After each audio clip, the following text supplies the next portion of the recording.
بسم الله الرحمن الرحیم باچا جی زما په ژوند کې په دې 2 شپېته کاله کې که چېرته د چا سره د زړه نه ډېره زیاته مینه کړې ده او څوک راته ډېر زیات نږدې و لکه د مشر ورور یا د پلار نو هغه شبنم صاحب مننه باچا جي او بیا د یو داسې شخصیت په باره کې زما نه سوال دی او تپوس دی چې هغه موږ ورته په عامه دنیا کې خو هغه په څو نومونو پیژندی شي محمد ابراهیم خان په نوم یې د هغه پای خلک چې د هغوی سره غم خادي وه د خوږ دا په باره کې زما دومره لوی علم نشته چې د دومره غټ شخصیت په باره کې زه څه وویلی شم. باچا جي صاحب هغه خو داسې یو شخصیت او دا زمونږ یو خاندان دی الحمدلله. زما د تره زوی په رشته کې کېده دا موسی خان دی زمونږ ورېرونه کېږي خو چونکې هغه داسې یو سړی و چې الله هر څه ورکړي او د ډېر څه نه مالامال و خو هغه چا په دې نه پېژندو چې دی دومره د یو لوی دا د دارمۍ خان به یې ورته وایي چې د دې سوات نواب و. شاعرانو زموږ سره پرېښی دی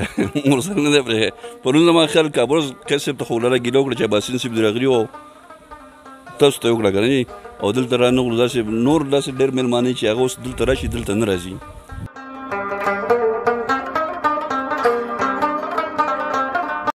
د لوی الله په لوی او پاک نوم زما ډېرو قدرمنو عزتمنو سپېڅلو غښتلو ویاړلو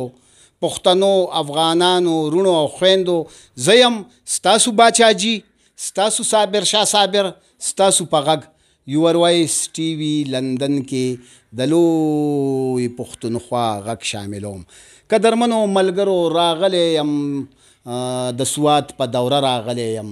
د سوات د لوی لیکوال او ناول نگار مرحوم خان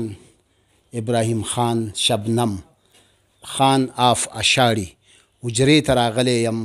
د شبنم صاحب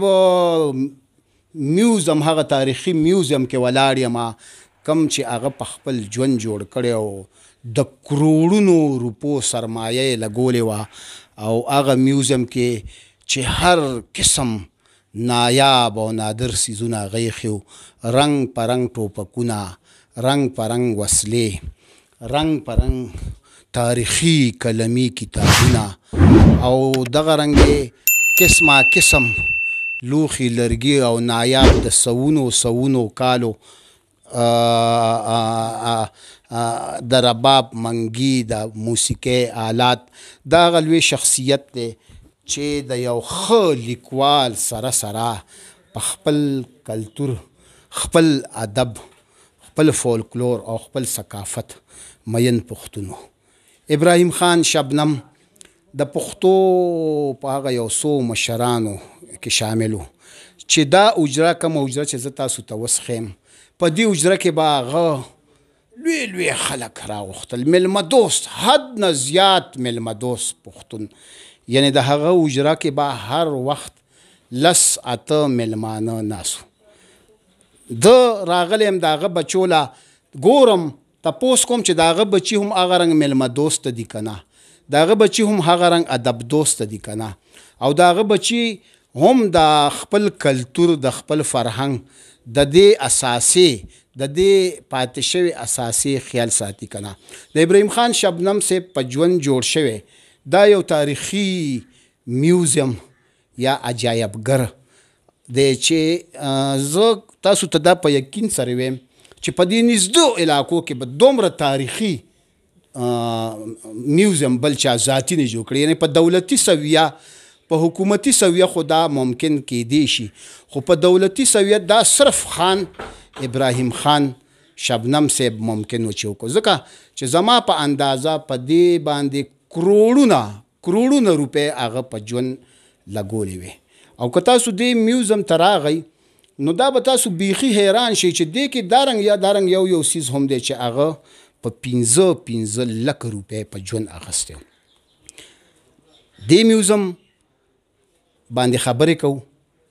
د شبنم صاحب په ژوند خبرې کوو د هغه په کړي کار خبرې کوو ما سره د سوات نوموړي لیکوال ابراهیم بیداروال صاحب استاد حنیف کیس ډاکټر سید الله خادم راهی صاحب هم دی او د شبنم صاحب قدرمن زوی موسی خان هم دی د هغه د ژوند کتاب راسپړم دا کتاب ما سره تاسو هم په مینه ولولئ کیس صاحب څه برکتي غونتې موسم دی او د یورویس ټي وي ملګري به ګوري په بهر ملکونو کې هم چې ملګرو د جون میاشت ده سخت ګرمترینه میاشت خو د اشاړي برکات دی او د سوات برکات دی تاسو به دا ګورئ دا ډېره ښایسته بارانیزه هوا راغلې ده او ډېره بیخي ډېر یخ موسم دی او کیدای شي دې نه پس زما څادر ته هم ضرورت شي په اشاړي او د اشاړي په مرحوم خان ابراهیم خان شبنم چې ما او تا دواړو ته به یې لکه د بچو کتل ډېر درانه او ډېر په عزت د هغوی په ادبي کار زیار خو به راسره لږ وروستو خبرې کې خو د هغه د شخصیت په عوامي اړخونو راسره خبرې وکړم بسم الله الرحمن الرحیم باچا جی زما په ژوند کې په دې 2 شپېته کاله کې که چېرته د چا سره د زړه نه ډېره زیاته مینه کړې ده او څوک راته ډېر زیات نږدې و لکه د مشر ورور یا د پلار نو هغه شبنم صاحب و که زما ورسره مینه کړې ده چې زما سره هم د هغې نه مینه کړې ده ډېره زیاته ما د ده سره د ملاقات نه بعد د رور کمی نه دی محسوس کړی د پلار کمی مې نه دی محسوس کړی بس داسې ده باچاجي چې د هغه پتلو باندې زما ژوند بالکل مفلوجه شوی دی داسې سړي بس د خدای کار دی خدا په صدو پیدا کیږي عام توردار چې کم سړی قدرتي طور موړ او پټي په داسې خاندانونو کې پیدا نو په هغه کې یو لویي یو تکبري یو هغه خلک کوشش کوي چې ما ورسره خبرې اترې وکړې خو هغه د دې نه مخ اړی راړی شبنم صاحب له خدای پاک یو داسې خوی ورکړی یو داسې شخصیت ورکړی چې زمونږ په دې زړه څه راځي او څه وینو موږ به د هغه وی خو هغه به خندله او د بچو په شان به یې ځان ته رانږدې کړو که په سفر بتلو نو هم ټوله رضا به زمونږ کېده تا سره که ټولو شاعرانو سره د شاعرانو سره د هغه د لیکوالانو سره د هغه د میلمنو سره د ټولو سره کمال پکې دا چې هر سړي وی چې دا مینه عبارې خالص زما سره ده خو هغه نه یو کاس په انټرویو کې تپوس وکړو چې شبنم صاحب ته خو لوی خان هم او ته لیکوال هم ستا د چا سره دغه ده هغه وی خانان خو ډېر شی دي ځکه فخر کوم نو زه په لیکوالو فخر کوم او لیکوال په ما فخر کوي زه چې خدای لیکوال پیدا کړم دا زما لپاره عزت دی صاحب د ابراهیم خان شبنم عوامي اړخونه ولسي اړخونه د حد نه زیات درون لوی مشر لوی ناول نګارو تا سره به مینه کوله ما سره به مینه کوله د پښتو یو بېرکیبه محسن و بېشک خانو د خان اف اشاړي لوی خانو خو هغه خپله خاني په چا نه ده تپلې د پېښور نه به یې مېلمانه راغوښتل بیا به د هغه کمال ده چې نه صرف راغوښتل به یې کریټونه به یې ورته د خپلو باغونو کې ښودل پېښور ته به یې تحفې استولې مونږ ټولو له به یې راستولې دا لکه د هغه سخاوتي اړخ دومره چې ما په یو نظم کې ویلي چې در او دود دې ورک چې در او دود یې ورک نه وي سخي خانان دې راوړي ابې دې کیني داسې غیرتي خانان خو د هغه ادبي اړخ باندې چې ته ما سره مختصرې خبرې کې د هغه په کتابونو اول خو راته دا وایي چې څو کتابونه یې چاپ د هغه په کتابونو چې ته ما سره خبرې کې باد هم تیز شو باران هم تیز شو او د ویډیو کې د اواز به هم لږ خاموش راځي خو به هر حال لږ تیزې خبرې چې راسره کړي او لږ مختصر نو څنګه باچاجي د هغه په غالبا په 1983 کې اولنی کتاب خواخینګور چاپ شو ناول چاپ شو او ناول لیکله او په هغه وخت کې او په سوات کې بیا چې دلته کې دا ماحول بالکل نه او بیا په داسې خاندان کې چې د دیو په خاندان کې بیا دا کتاب کله د ولیکو نو د دیو یو مشر محترم په دې دغه کوي چې بعضې خلک علاقه شرموي او بعضې خلک خیل شرموي نو د زمونږ خیل وشرمو کتاب یې ولیکو هغه د ټوپک ساتل ښه خبره ده خو کتاب لیکل ښه خبره د هغې سره هغه کتاب داسې شو چې هغه د ام په کورس کې شامل شو د یو داسې معیار کتاب د 14 په کورس کې شامل شو ډېر کاله د 14 په کورس کې نو په هغه وخت کې موږ چېرته د 5 شپږم واړه وو که نه نو دا یو ډېر لوی او د اعزاز خبره وه د هغې نه بعد د هغه دویم ناول راغی اجړه هغه هم ډېر زیات خلکو خوښ کو او شهرت یې بیا د هغه بل یو کتاب راغی تغمې چې هغه افسانې وې هغه بیا هم 4 نیم سوه صفحې ډېرې اوږدې افسانې دي د هغې نه بعد راغی د هغې شبنم په ګلو شعري مجموعه بیا یې راغی ګلالۍ دریم ناول او بیا یې شپږم کتاب چې کوم راغی نو د اشاړي ګل اوس هم زموږ سره د هغه یو ناول او یو 2 شعري مجموعې دي انشاءالله دغه به چاپ کوو خو داسې وه چې بنیادي طور هغه د نثر سړی او د ناولو لیکلو د ناولونو سړی و شاعري به هغه کوله او ښه شاعري به یې کوله ښه مضامین پکې وو خو پني طور د هغه شاعري داسې نه وه لکه کوم چې د هغه نثر و نو ډېر زیات او خلکو ډېر خوښ کړی دی منفرد انداز و کلیوال لفظونه او دا به یې راوړو او بالکل بې تکلفه د تصنع نه پاک لیکلو د هغه ډېر د اعلی معیار ډاکټر سیدالله خادم صاحب ما به چې ابراهیم خان شبنم لیدو زه به 6 میاشتې پس یو ځل راتلم او دې حجره کې ما ډېرې شپې کړي دي خو ته چې به کله راغم نو هغه به کیس صاحب او ته خامخا راغوښتی ما دپاره ډېر د نږدې نه ورسره ته پاتې د شبنم صاحب په هکله د هغه د شخصیت په هکله د هغه د دې حجرې د میلمنو په هکله چونکې دا ستا او د هغه یو ځای شریک کلی دی راته څه ووایه مننه باچاجي او بیا د یو داسې شخصیت په باره کې زما نه سوال دی او تپوس دی چې هغه موږ ورته په عامه دنیا کې خو هغه په څو نومونو پیژندی شي محمد ابراهیم خان په نوم یې د هغه پایې خلک چې د هغوی سره غم خادي وه د هغو په سطحه یا په عامه لیول سره دغه پیژندی شي په ادبي دنیا کې په شبنم صاحب باندې پیژندی شي او زمونږ په دې دنیا کې چې دی نو هغه د ادبي رشته هم وه او د هغه سره ډېره نږدې رشته د تروالۍ د پلاروالۍ رشته هم وه نو زموږ سره د هغه رشته چې هغه د خوږ دا په حیثیت وه لکه د هغه نیک نیم خوږ دا و نو موږ به هغه ته خوږ دا وي او د هغه د یو داسې شخصیت چې د هغه الفاظو کې د هغه د شخصیت احاطه کېدی نه شي نو څنګه به سړی وي خو بهرحال زه د هغه سره د دومره وخت نه په تعلق کې یم چې زما د سکول ورځې وي او هغه چې کله ناولې به لیکلې یا د سیوا د خواښ انګور نه باقي څومره کتابونه چې تقریبا هغه لیکلي دي نو د هغه هینډ رایټینګ او سپیډ هغه په یو نشست کې یو افسانه لیکل هغه ته څه کار نه و یا په یو 2-3 نشستو 4 نشستو کې ناول لیکل هغه ته څه خبره نه وه بس د هغه په هغه کم دغه چې و عبور پیاسلو نو هغه به داسې و چې په یو څو نشستو کې به ناول مکمل کړی و نو هینډ رایټینګ یې دومره تیز و چې هغه په خط باندې بیا هر سړی به نه پوهېدو قیس پکې لا یو ځل وخاندلو یا خو ټاکري لیکي که نه ما ته یې وایي یا خو زه خو مې نه پوهېږم یا خو ټاکري لیکي نو د هغې خط دومره تیز و چې په هغې به هر څوک نه پوهېدو زموږ سره د په اول وخت کې محمد ادریس چې هغه یو خوشنویس کس او ځواني ملک استاد صاحب محمد ادریس وفات شوی دی او ځواني ملک استاد خو ژوندی دی خدای پاک دې ژوندی لري نو دا اولني ناول کار هغو کړی دی او باقي نه د سکول د ورځو نه بعد هغه دا خدمت کړی دی چې د هغه څومره پورې هغه څه شاعري کړې ده که ناولې لیکلي دي که افسانې لیکلي دي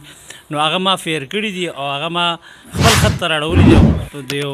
کمپوزر د پوهه کېدو دپاره هغه ما تیار کړي دي نو هغه یو مهربانه شخصیت په دی چې که دلته راغلي یو نو هلکه د ماشومتوب د ورځې نه رئیس به زما سره راتو یو بله واقعه زمونږ په منځ کې داسې شو وه چې زه به تاسو د هغه د او په زمانو پسې موږ ته یاده کړه د هغه حافظه او هغه یاداشت چې موږ او رئیس یو ځل د سیند طرف ته تلو او زمونږ هسې اتفاقا داسې وشو چې د ګوندې مخامخ یو شخصیت را روان وي او د هغه نه لار بدله شي د هغې خبرې نه داسې اندازه لګېده او په مشرانو کې لږه بېخوندي سي یو خس راغلې وه نو د هغه بیا رئیس صاحب ته وه چې کله موږ سیند ته ورسېدو او د لوبې ټانګ به ورته موږ بیا ته به لوبه موږ کوله نو هلته ما شپې له به خوږ دا له ځو ځکه چې هغه به په ذهن کې دا راغلي چې دا زمانه دیو لار بدله کړه که یاره په زمانه پسې ما ته هغه خبره یاده کړ وقیس صاحب چې هغه ماشومتوب هغه خبره د زمانې یېرېږي چې ته بیا شپې له رالې چې خوږ د ستا په اړه کې دا را نه شي چې ګوندې موږ سیند ته تلو او تاسو خو لار نو هغه به یو خو به ښه خبره هم یاده ساتله که ناښه خبره وه د عافې درګذر خبره خو زه تاسو دا وایم چې کله هم طالبان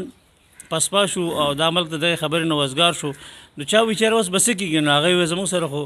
د پیغمبر علیه السلام د ژوند نمونه موجوده ده د عامو معافي دې وشي خبره دې غوسه شي که نه په دې کې به څه خبره ده او حالانکې د هغې چې کوم تاوانونه او کوم زیانونه شوي هغه د چا نه پټ پناه نه دي د اولاد زیانونه شوي دي د جیداد زیانونه شوي د کوټو زیانونه شوي خو هغه لکه هغه خبره وکړه چې هغه کومه زموږ د حضور نبي اکرم صلی الله علیه وسلم سنت و چې بس هغه د فتح مکې نه وروستو د معافۍ اعلان کړی دغه شانتې هغه د دې اعلان وکړو په عامه حجره کې د هر چا دپاره قدردان چې څوک به ورسره هم خواته ناست و هغه ته ستو که لرې به څوک ناست و هلکه دې پلانکۍ ګوره ستا به خوا کې ناست دی دا ټول زه ګواه یم بلکې زه به چې د دې ماشومانو سره راغم د دوی به هم خیال ساتل بالکل محترم ابراهیم بیداروال صاحب د اشاړي د خان سره د نوموړي کالم نگار ناول نگار شاعر محترم ابراهیم خان شبنم سره ته هم ډیر نږدې پاتې شوی د هغه د علمي فرهنګي خدماتو په هکله راته څه ووایه بسم الله الرحمن الرحیم مننه کوم ستاسو باچاجي او ستاسو د دې ټیم د ملګرو د خوږ د په باره کې زما دومره لوی علم نشته چې د دومره غټ شخصیت په باره کې زه څه وویلی شم دا په یو ډېر خوږ نظم هم لیکلی دی خوږ دا بلکې د هغه احسانات یا هغه یوازې زمونږ په اشاړي یا په بیدره یا په دې نه دي د هغه احسانات په ټولو پښتونخوا دي هغه چې کوم د مینې او د ننګ او د پت مدرسه چلولې ده مونږ خلکو ته کوم څه ښودلي دي نو یقینا چې هغه په لفظونو کې نه بیانېږي هغه یو امن پسنده سړی و د دې سره سره چې هغه د لوی خاندان د خان بهادر صاحب په نړۍ کې په خان بهادر صاحب باندې یادېدو لیکن هغه د خان بهادر و خو خوی د ملنګانو د فقیرانو په شان خوی و د غریب شاعران به چې راغل غریب سری بیرویه څنګه دغه په برابرتیا کې غریب او مالدار نه و واه هغه هر سړي ته په یو نظر کتلی زموږ سره زما د بچو د هارډویر دکان دی او هغه په هغه طرف باندې تېرېدو نو وبدرېده او را به په شلېدلې کرسۍ کې به زما سره په ګنټو ناست و وایي زه په دې طرف نه وړم الن کې هغه خو زموږ د دې علاقې نوابان دي خانان دي د دې سوات خانان دي د علاقې نه دي لیکن په هغه کې د خانۍ یا د تکبرۍ هغه شیزونه نه وو هغه یو خاکسار او ملنګ سړی و او د ادبي خدمات هغه احاطه زه نشم کولی چې زه د هغه په ادبي خدماتو باندې رڼا واچوم خو د هغه کمی چې دی نو په سوات نه چې په ټوله پښتونخوا به هغه محسوس کوي کیس یو خبره رانه دغه شوله ستا څه خیال دی چې شبنم صاحب په حیث د یو ناول نګار خو دغه ډېر لوی مقام لري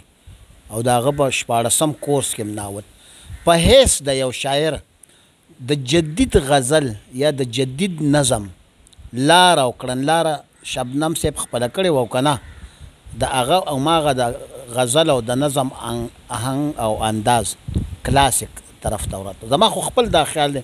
چې شبنم صاحب مقصدي شاعر و د شعریت نه زیات هغه مقصدیت ته زیات زور ورکړی بالکل باچاجي هم داسې د هغه دا نه کاته چې فن او نه د فن د زده کړې دی کوو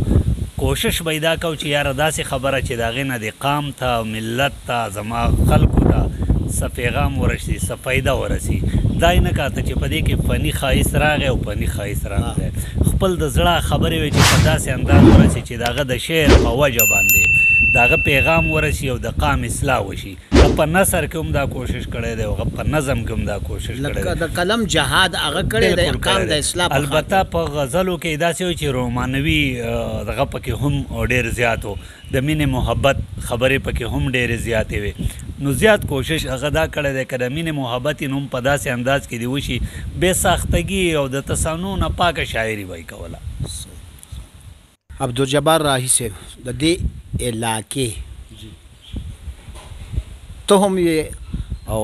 ابراهیم خان شبنم صاحب هم و، ډېره ناسته پاسته دې ورسره کړې ده. د شبنم صاحب په هکله د هغه د علمي خدماتو د ادبي خدماتو په هکله راته هم څه دې حجره کې هغه سره تا څوک څوک دا رنګ لوی لوی خلک ناست لیدلي دي؟ بسم الله الرحمن الرحیم. باچاجي صاحب هغه خود داسې یو شخصیت او دا زمون یو خاندان دی الحمدلله. زما د ترز به پرشته کې کېدو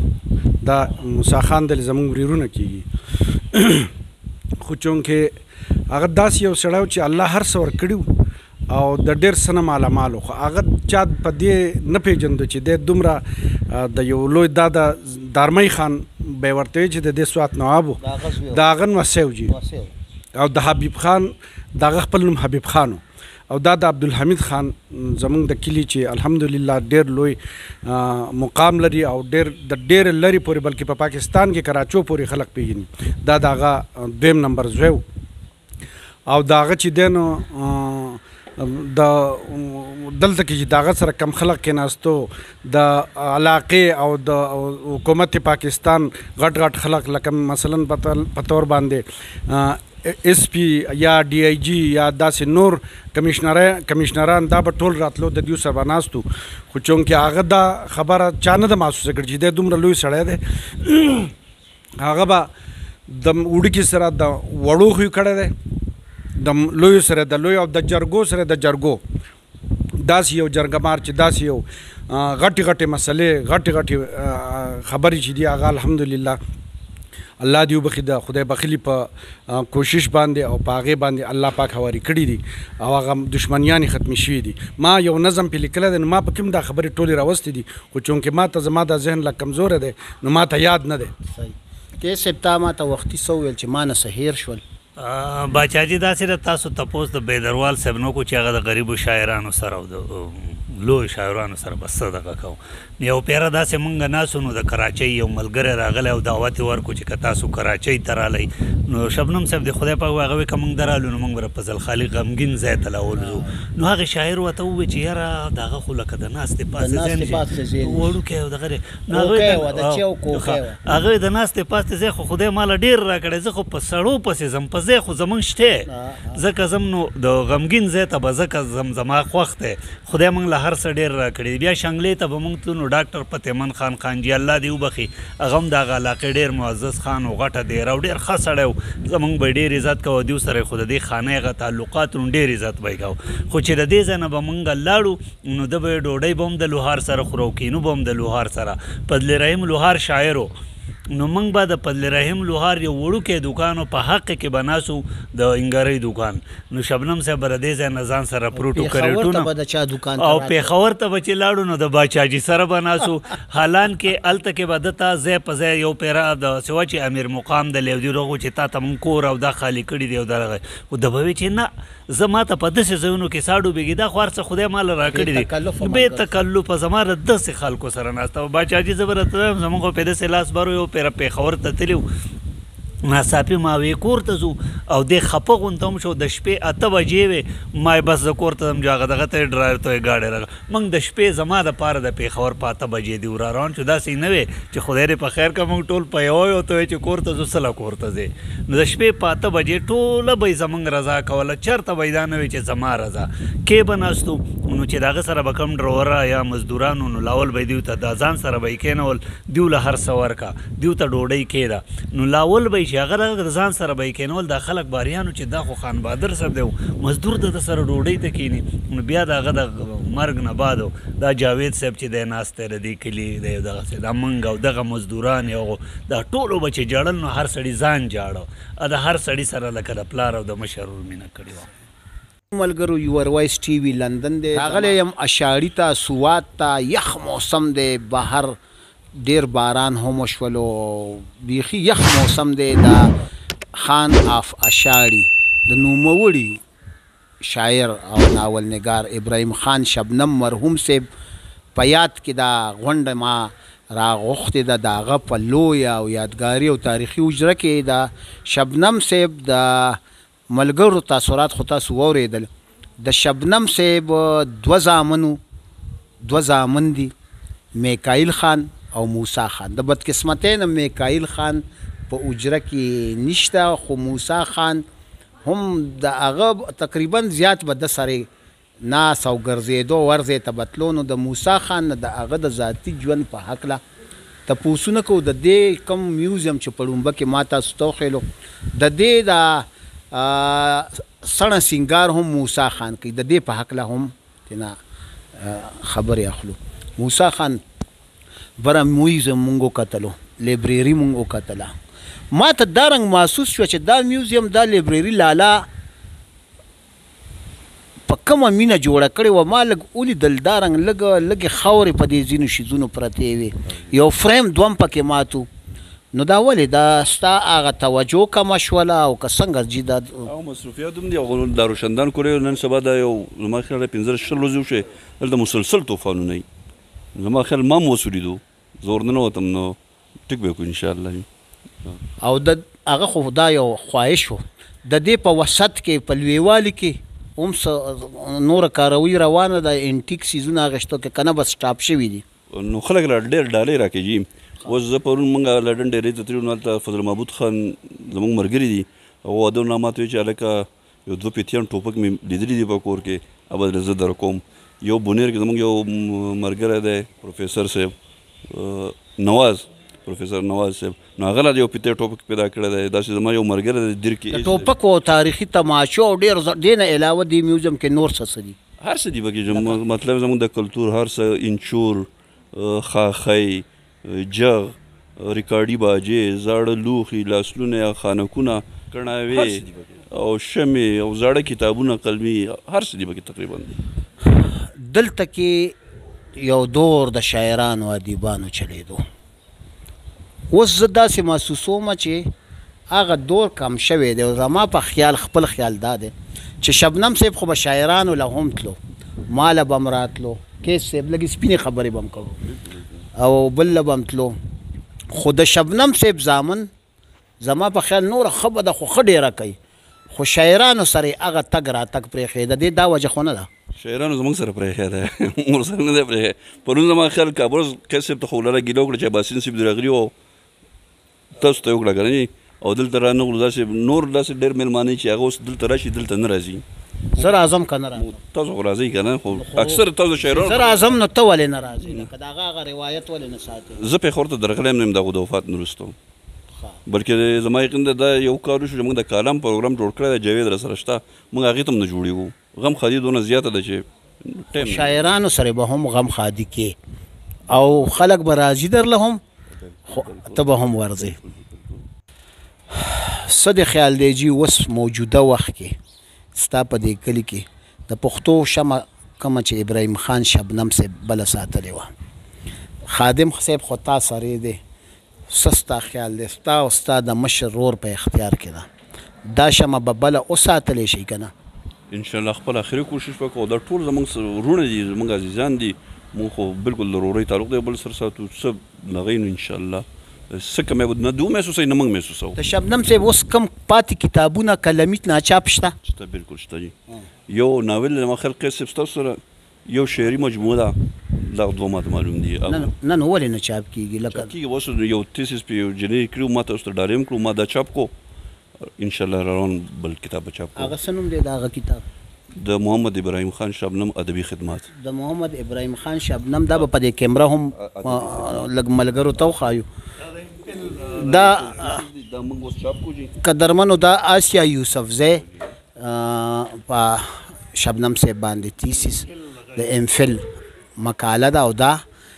د موسی خان او میکایل خان په مالی مرسته باندې چاپ شوې ده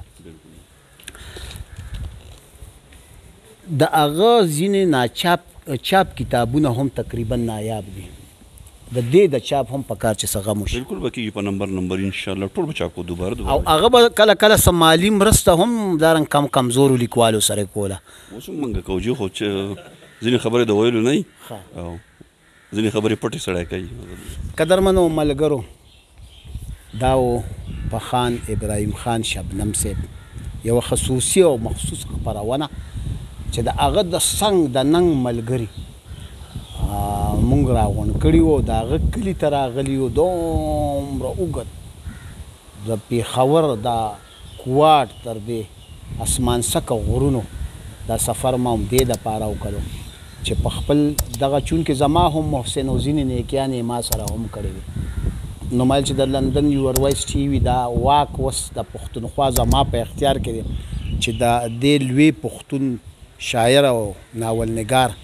آیات تازه شو کوشش وکړو چې عمدارنګ د پښتو د محسنانو یاد تازه کو او تاسو ته د هغوی کارنامې دررسو د پښتو د ژوند مینې بقا او ښایست دا سفر به همداسې جاري وي اوس خپل کوربه خپل باچاجي صابر شاه صابر له اجازت ورکوي د لوی الله پامان